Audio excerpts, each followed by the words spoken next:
was head of network, sat me down, and he said, "We're really nervous about airing this." Pockets and Keenan was like, "Nah, you ain't gonna do this to me." And my family said, "Fuck this money." And we all left in living. What happened was Eddie Murphy had just left. And so Lorne Michaels was trying to, he thought protect me from being compared to Eddie Murphy. And I'm like, look, you give me the ball or let me go.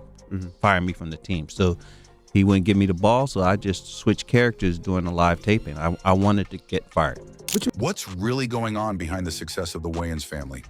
Is there a dark secret behind their rise to fame?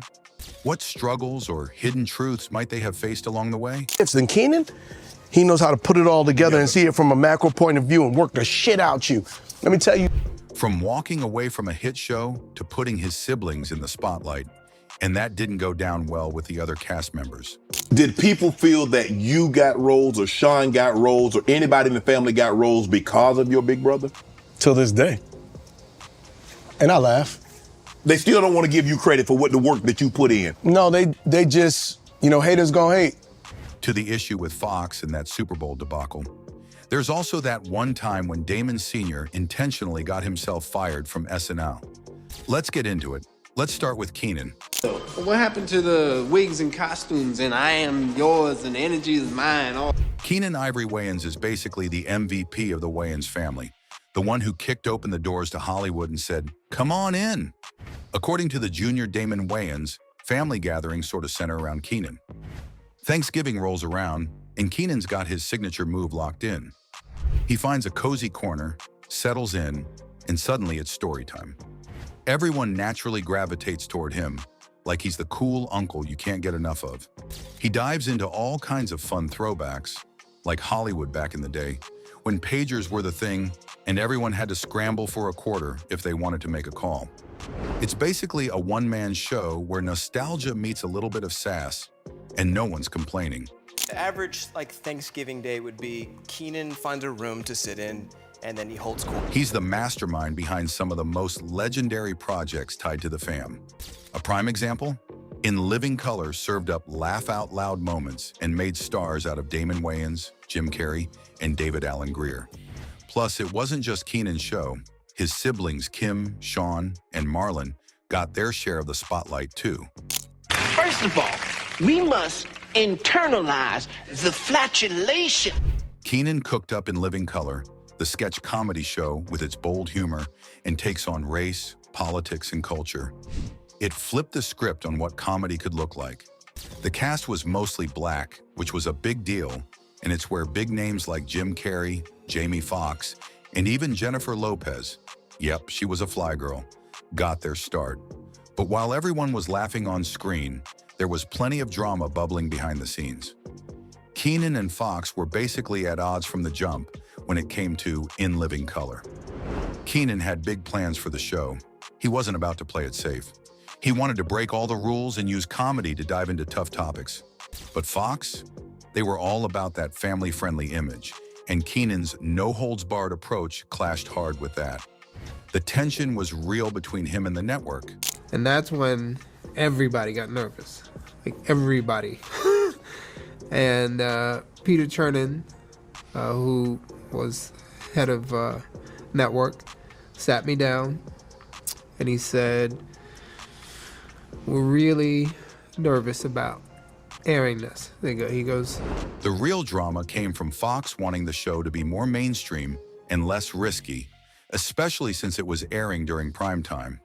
The network was freaked out that the bold content might turn off viewers and scare away advertisers.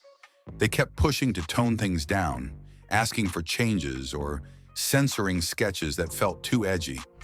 Whether it was political digs or humor about race that might ruffle some feathers, but Keenan wasn't backing down. He was all about sticking to the show's roots, sharp, unapologetic comedy that showcased real black experiences. "Undoubtedly, it is great and funny." He goes, "But we just don't think we can air this." Fox wasn't too thrilled, especially when it came to mocking real-life figures or diving into sensitive stuff like the LA riots, police brutality. But Keenan wasn't about to water anything down. He argued that the show could keep it real and tackle important issues while still being funny. The tension finally hit a breaking point when Keenan decided to bounce from the show. Even though In Living Color was a hit, the constant drama with Fox made it tough for him to stick around. His exit kicked off a slow fade for the show, with other Wayans family members eventually piecing out too. And the creative spark that made the show stand out started to dim. The drama hit a whole new level with the infamous Super Bowl halftime stunt. In Living Color decided to air live sketches right during the halftime show, aka the most watched, family-friendly time slot of the year. You know, I'm thinking I'm not being treated fairly, right? Like I need more sketches on the show and this, that, and the other thing. And here come the Super Bowl thing, you know, and, you know, I want to be doing something in this thing, man. I'm going to say something. You know what I mean? So Keenan comes in. The stunt ended up being a major win in terms of viewers. Over 22 million people tuned in, which is huge for something going up against the Super Bowl. The public was here for the bold humor and the surprise factor. And once he finishes everybody, he goes, Tommy, you're hosting it. Because you're the only one that can handle live. As you can imagine, the Super Bowl is a goldmine for advertisers, and messing with those ratings was a big no-no. On top of that, the live sketches were full of edgy, raunchy, and politically charged content, which made things even messier. Word on the street is, Fox was worried that all that risk-taking humor would turn advertisers off and drive away the family-friendly crowd. Some of those sketches were pushing limits that felt too much for the Super Bowl's wide audience. That's when we killed that. We killed it. And we turned it out, and it worked. And everybody benefited from it, because from commercials to everything, Super Bowl is a joint. And everybody knows it is worldwide. Yeah. At this point, Keenan was totally fed up and ready to leave. The final straw was Fox messing with how the show was being repackaged for reruns and pushing it onto a new sister network, FX. That move seriously cut into what could have been some major cash from syndication deals for Keenan. So Keenan dropped the bomb about leaving on a Friday, right in the middle of filming the sunglasses protest episode. Classic. In this iconic scene, while Jamie Foxx was belting out This Christmas, Marlon, Sean, Kim, David Alan Grier, Kelly Caulfield, and DJ Leroy, Twist Casey stood there, stone-faced, rocking their shades, looking like the Black Panthers just showed up to ruin the holiday cheer. Total iconic moment. After Keenan bounced from In Living Color, the rest of the Wayans crew, Damon, Kim, and Sean, weren't far behind. Their exits marked the end of the dream team behind the iconic show. But it wasn't just Keenan's exit that pushed them out. It was the feeling that Fox was taking full advantage of their creativity without giving them the pay or control they deserved. The Wayans fam had poured their hearts into the show, delivering bold, relevant humor and giving a platform to voices that didn't usually get airtime. Keenan worked like crazy to make it a hit, but Fox's constant meddling in their creative process was getting old. It started to feel like the network was raking in the benefits of their hard work without giving them the respect or cash they deserved. Even with the show's massive success, the Wayans felt underpaid and overlooked, especially when it came to having any say in what they were making. It wasn't just about money. It was about getting the recognition and creative freedom they had earned. Hey, cutie, for a pack of camels, I'll make your toes curl up.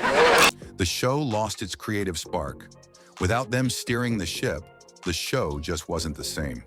The writing got a lot weaker and the magic of the cast chemistry faded. By the 5th season, it was clear the show had lost its edge. A lot of the original stars like Jim Carrey, David Alan Grier, and Jamie Foxx either dipped or were barely in it, and the sketches just weren't hitting the same. The humor got a lot safer, and it lacked that punchy social commentary that made the show such a game changer. People quickly caught on to the change, and it showed in the ratings. What used to be fresh, groundbreaking humor now just felt kind of tired. The show that had once made such a big cultural impact was struggling to keep up. Without the Wayans fam leading the charge, the show lost its spark, and Fox's decision to keep it going without them pretty much sealed its fate. The show got canceled after the 5th season, And honestly, most folks felt it was downhill once the creative minds behind it walked out the door. According to Marlon, during his chat on the debaclSe podcast, he explained that the family walked after season 4 because the show was hurting Keenan's pockets. He shared, Fox was syndicating the show, and Keenan was like, nah, you ain't gonna do this to me. My fam was like, forget the money, and we all dipped. So Keenan was like, nah, you ain't gonna do this to me. And my family said, fuck this money. And we all left in living color. There's an episode of Living Color where we got black shades on. It's a Christmas episode. Jamie Foxx is singing. Marlon was super clear. You ain't gonna mess with my brother. We're a family. Touch one, you touch all. Even though they were offered fat paychecks to stick around, the Wayans fam chose to back their brother and bail. And that's why In Living Color kind of fell off in season 5. Marlon said, it got weird. It got biz-marky. God bless Chris Rock. But it was too late. As brilliant as he is, he couldn't save it because the heart of the show was gone. After bouncing, Marlon admitted he was pretty broke, with just $700 in the bank, which pushed him to create the Wayans Brothers, a show that ran for 5 seasons, but we'll come back to that. We're still on Keenan. Word on the street was that some cast members didn't exactly vibe with him either. People said Keenan ran the show like a boss who didn't take anyone's opinion into account.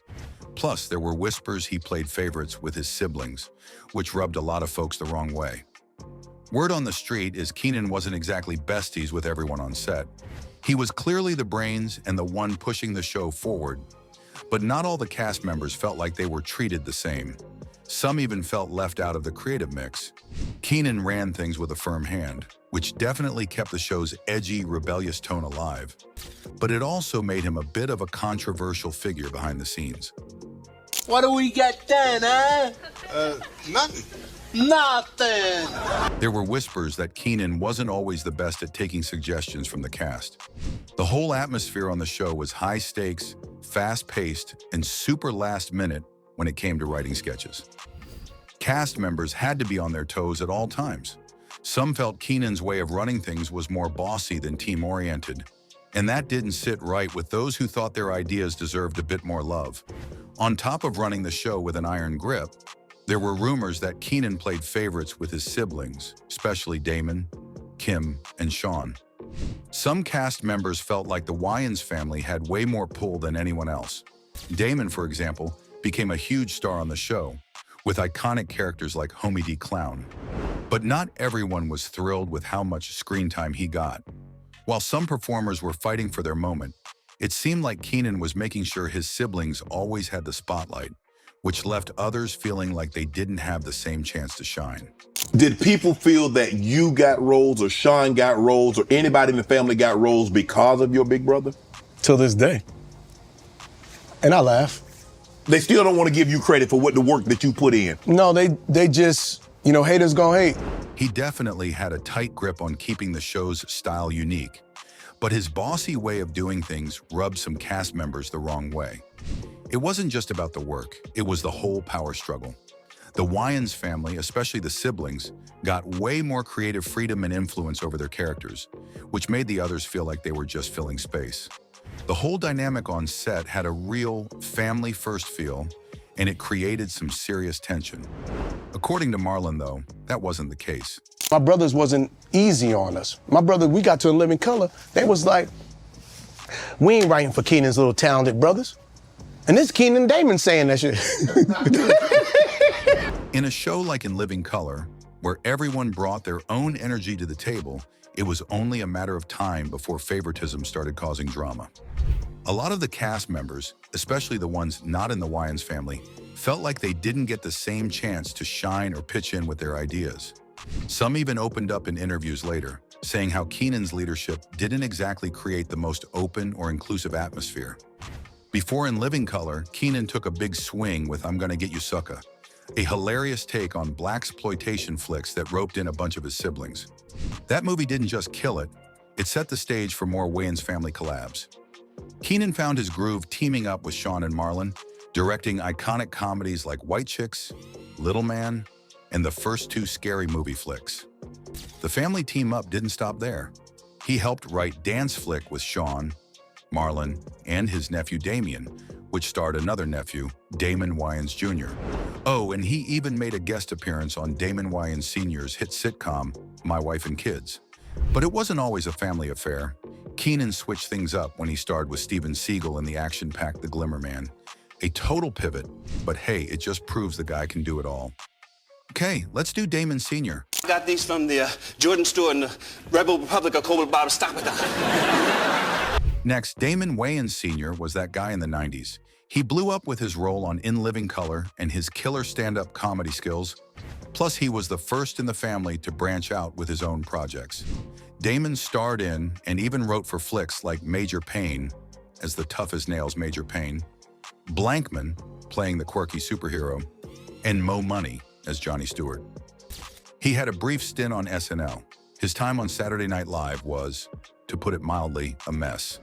Hired as a featured player during a major shakeup on the show, his brief stint in 1985 became one of the most talked-about disasters in SNL history. The show was desperate for a reboot with new cast members to try and fix its struggling ratings. But things didn't exactly go smoothly with Damon. It was one of those what could have been moments, but ended up being way more drama than comedy. Damon seemed like a perfect fit for SNL at first, thanks to his improv skills and comedic talent, but it didn't take long for things to go south. The SNL set was tough with its super strict sketch format, and Damon quickly clashed with the producers. What seemed like a golden opportunity just wasn't a good match for him. The drama started when Damon's off-the-cuff, improv-heavy style didn't vibe with the super scripted SNL sketches. He loved taking risks and going off-script, but the producers weren't exactly here for that. Things really hit a breaking point when Damon started throwing in his own material, completely straying from the planned sketches and messing with the show's flow. Not exactly what the SNL crew signed up for. One of the biggest messes happened during a sketch where Damon was supposed to play a cop. Word on the street is it was inspired by Eddie Murphy's Beverly Hills Cop. But of course, Damon being Damon, he took it way off script, adding his own improvisation. The producers? Not having it. The sketch totally bombed, and you could tell they were seriously annoyed by his disregard for the script. What happened was Eddie Murphy had just left, and so Lorne Michaels was trying to, he thought, protect me from being compared to Eddie Murphy. And I'm like, look, you give me the ball or let me go. Fire me from the team. So he wouldn't give me the ball, so I just switched characters during the live taping. I wanted to get fired. After just one season, Damon was out. Damon later admitted it was more about creative differences than a lack of talent. He didn't regret his time there, but he definitely saw it as a case of his comedic flow not meshing with what the producers had in mind. Anyway, he later teamed up with some heavy hitters in action films, like Bulletproof with Adam Sandler and The Last Boy Scout with Bruce Willis. Then he switched gears to TV, becoming a fan favorite as Michael Kyle on My Wife and Kids and Roger Murtaugh on Lethal Weapon. Oh, and he's gearing up to return to the small screen in the sitcom Papa's House alongside his son, Damon Wayans Jr. Damon Jr. has really made his mark in TV, kicking things off with a quick stint on his dad's sitcom, My Wife and Kids as John. His first ever role? Playing a younger version of his dad in Blankman. He later starred in Dance Flick as Thomas and kept the movie momentum going with roles alongside Mark Wahlberg and Will Ferrell in The Other Guys and voicing Wasabi in Big Hero 6. But it's his TV gigs that really made him shine, like playing Brad in the underrated Happy Endings and Coach on New Girl for a bunch of seasons, though he's mostly done his own thing lately with projects like Let's Be Cops, The Harder They Fall, and Players. So we talked about Marlon a little earlier. Marlon's got his own drama too. Being second generation Wayans is not a walk in the park. Being a Wayans might open doors, but it also comes with sky-high expectations. Damon Jr. and his cousin, Shawntae Wayans, know the drill. Damon Jr. has worked twice as hard to shake off the nepotism tag and prove he's got serious talent. Shawntae's killing it in stand-up, but she's been real about the pressure of living up to the family's comedic legacy. She's made jokes about it in her set. Everyone's quick to compare her to the OGs, but she's carving her own path while staying true to herself. For her, it's about balancing the pressure of repping the legacy while also carving out her own lane. She's talked about how frustrating it can be when people act like her work has to match or outdo what her uncles or cousins have done. Like, let a girl shine on her own terms. Both of them face the constant challenge of balancing their individuality with the weight of the family name. But let's be clear, they're not just carrying the Wayans torch, they're lighting their own fires, talking about fires. Brothers wasn't easy on us. My brother, we got to In Living Color, they was like, we ain't writing for Keenan's little talented brothers. And this Keenan and Damon saying that shit. In 2024, Marlon Wayans found himself caught up in a heated back and forth with DJ Vlad, the controversial interviewer behind Vlad TV.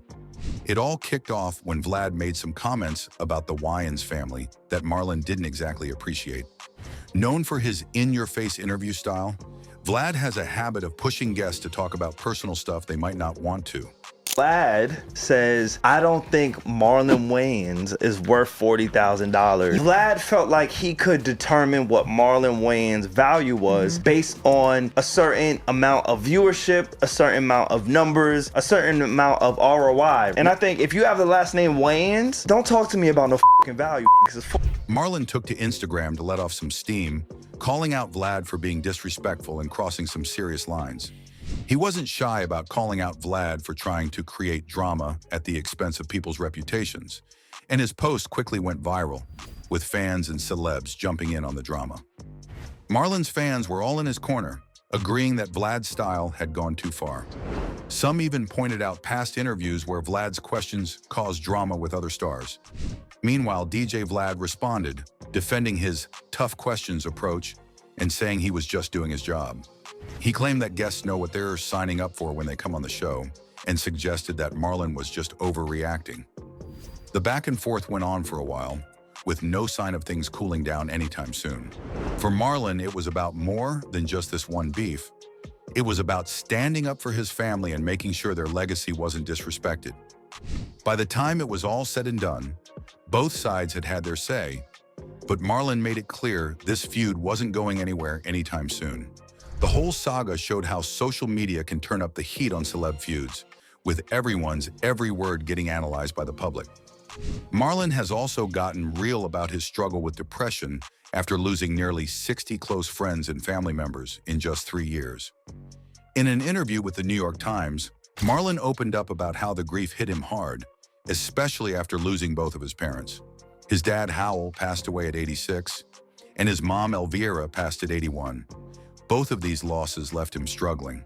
When you talk about real pain, like losing your parents, and you still show up, do your job, and keep it all together, that's growth, Marlon shared. He admitted he's a different person now that his parents are gone.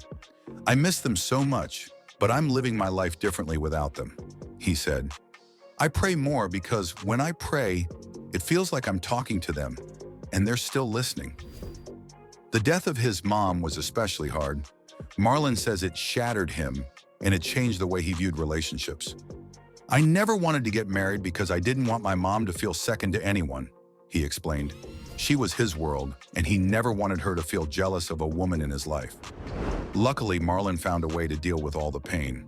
Preparing for his upcoming comedy special, Good Grief, helped pull him out of his depression. He credits finding humor even in the toughest times with helping him heal.